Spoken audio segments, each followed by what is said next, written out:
Hey, what's up, YouTube? So I've been playing a lot of Marvel Tokon to get used to how to play the game, but it can be a lot. And coming from someone who's more Street Fighter brained and maybe poisoned by those expectations, tag games can be a little bit difficult to get started with.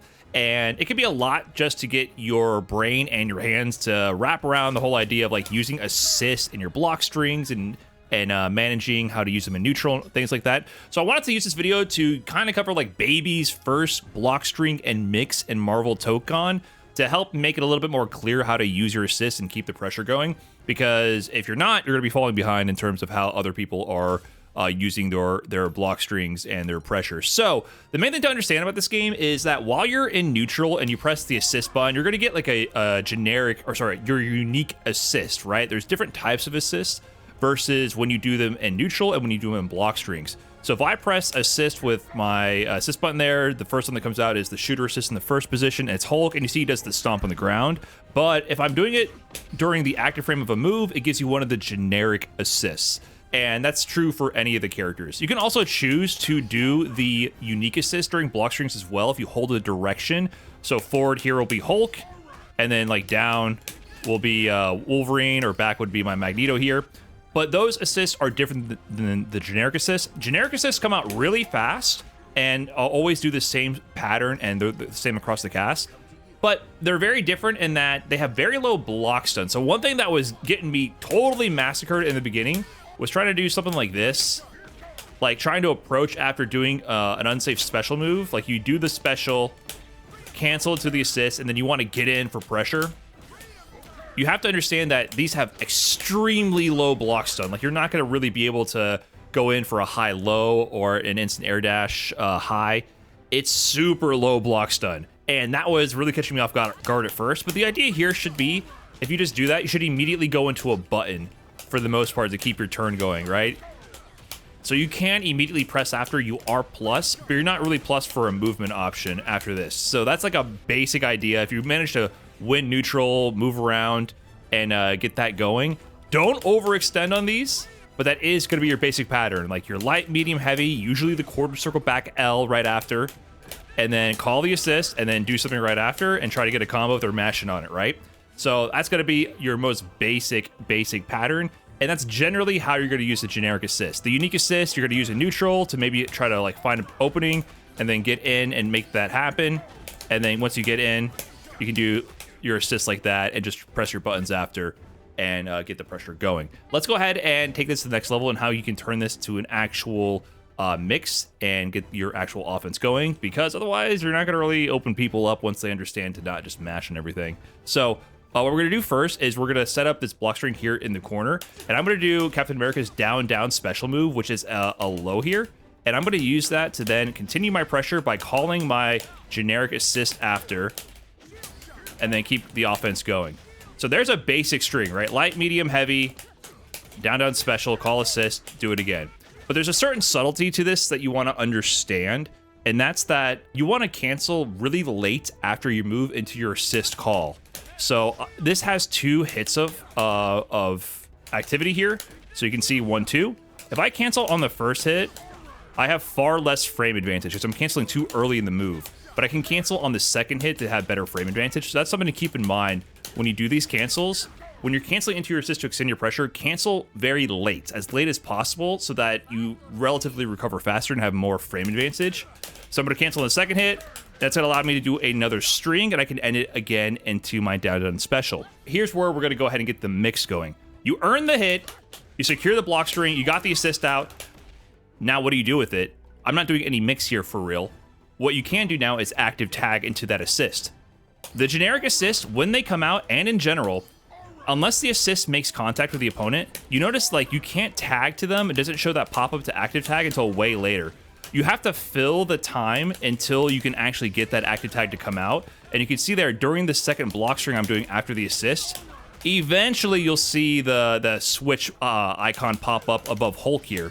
So you have to fill in a block string there to keep the opponent pinned down, to allow your assist to recover, and then activate that active tag window. And then at that point, can you tag into your follow-up character. And here's how you want to do the tag. So the inverse of what we did before, when you do the assist call, where you want to press it as late as possible during the active frames of your move that you're canceling from, with the tag, you want to do it as early as possible. So with the assist, I'm canceling the second hit, but on the follow-up, when I'm going to tag, I'm going to cancel on the first hit. So second hit cancel, first hit cancel. That's going to give me the most frame advantage because you have to cancel during the active frames. But if I cancel on the first hit, then the second hit of Captain America's down special will cover me while I'm switching to Hulk, and I can do something during that time. Let me go ahead and show what you can do with this, like a basic mix here. So I'm going to have the opponent here set to crouching, and I'm going to have the switch all block to no switch. So now that they're blocking low, they are blocking everything they're pressing after, but they're not actually going to block the overheads. The other thing I'm going to do is I'm going to change the counterattack settings here from the button. I have them set to counter after block, press a button.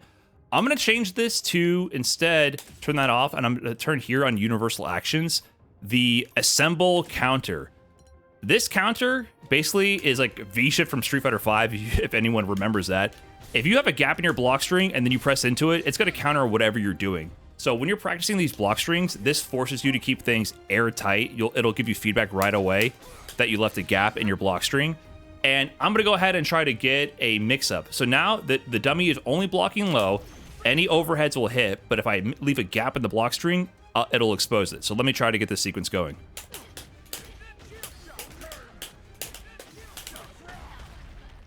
There we go. What I just showed to you was using the assist to extend the block string to allow time for the active tag to occur, setting up the special move to then tag back into Hulk to cover, and then I was able to use his down medium special move, which is an overhead, to get the hit there. And at no point was there a gap for the counter to come out. That was all a true string. As soon as they were stuck there blocking the first attack, they had to block that sequence out and go high-low. So that was just an example of how airtight that can be. And, you know, it's definitely powerful. I'm not showing the combo follow-up here.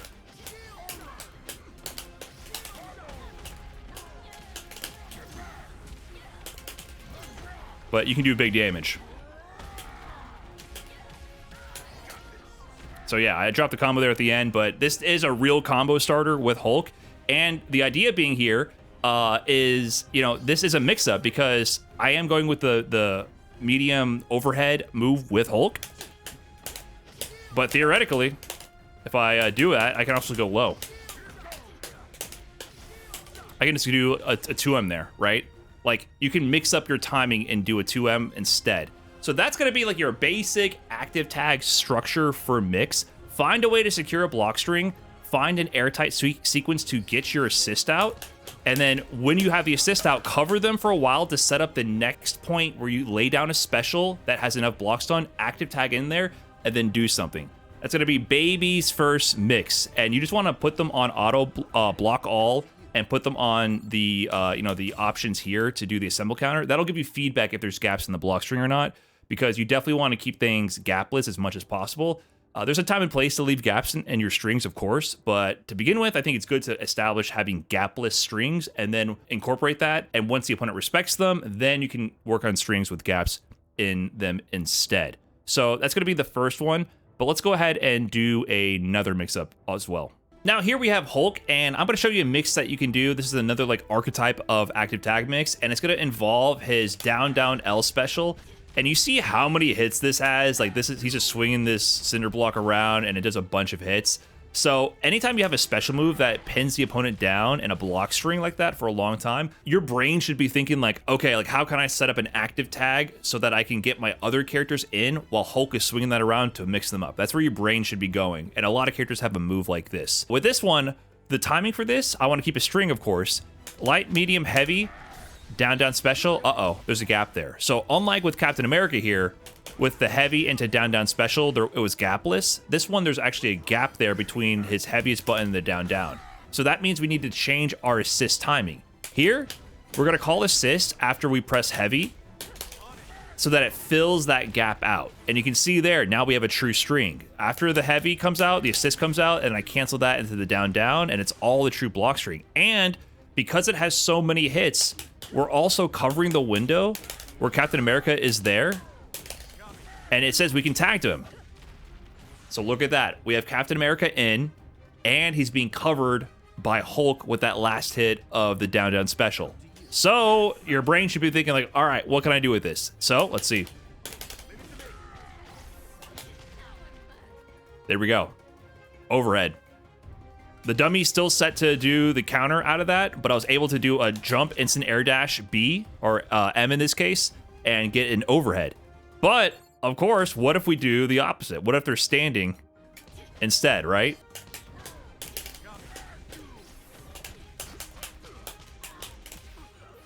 Empty jump low. Of course, this could probably be fuzzy guarded, like block high then low.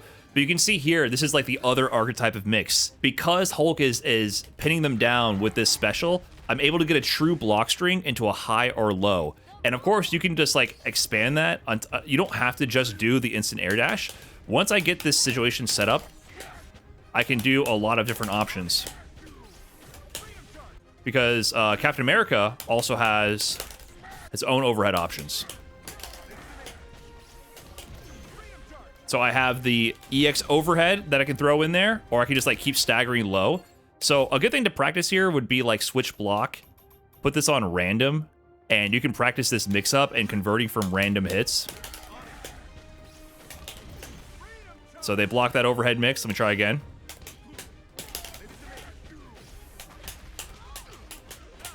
So they got hit that time, right? So I converted it into a combo instead. I went low, low, low. So you have a lot of freedom here now because you have this coverage. Low overhead, they blocked, right? But you can practice converting from these options, and you can mix them up pretty heavily. So this is just like a great example of like a canned mix-up scenario. They got hit there, so I can get a combo.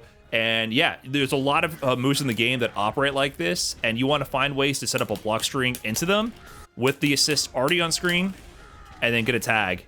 And then you get a free mix, basically. So that's a second archetype of mix-up you should look for. All right, for this one, I'm going to turn assemble counter off. This one's going to be a little fake. I'm going to keep it real. So it's going to be a little fake.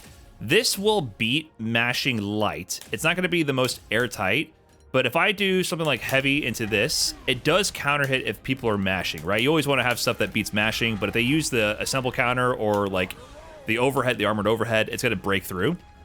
But I'm going to turn this on, and I'm going to have the dummy just block it out. Because sometimes going for fake stuff, you got to test them, see if you can get away with it if they're not using the defense mechanics in that moment, because there is counterplay to them. And you can see how nasty this gets. It adds another layer to this mix-up. So what if I instead set this up so that I get in to keep my pressure going, right? This is going to be kind of like the first scenario where we do the string with the special move, then the special move would normally be negative, but I use the assist to keep my turn going. Look at that. So a lot of these moves can potentially pull out of the corner as well. So when people are in the corner, you can't cross up. Like normally you can't cross them up at all. But in some of these situations, there's some certain moves that will allow you to pull them out of the corner. And with this, not only do I have now cross up or high low, I also have left right as well. So there probably is some cross-up protection during that, but you can see how if they don't use the assemble counter and you set these things up, you can put them in really nasty situations and punish them for being in that mix for that long. So that's going to be like the third archetype. It's a little bit fake, but there's ways to pull people out of the corner and get that going. So that's pretty powerful as well. But it stems from the same basic option, right? Unsafe special that you make plus by calling the assist. And then find a way to set up a mix to tag them in and then convert if they randomly get hit as well, right? That's going to be like the thing you want to rinse and repeat in training mode and just get your brain and your fingers used to doing that. It'll take time. It's a little more complex or a little just a bit foreign, I would say, for Street Fighter players. If you're watching and you're more used to a Street Fighter style system, this is the kind of mix I would just like loop and find with two characters and practice that over and over just to get familiar with it and get familiar with randomly converting if they get hit by a random part of the sequence. So that has helped me understand Marvel Tokon a little bit better and work on my muscle memory. So maybe it can help you as well. That's all I got for this video. Thanks for watching. Peace.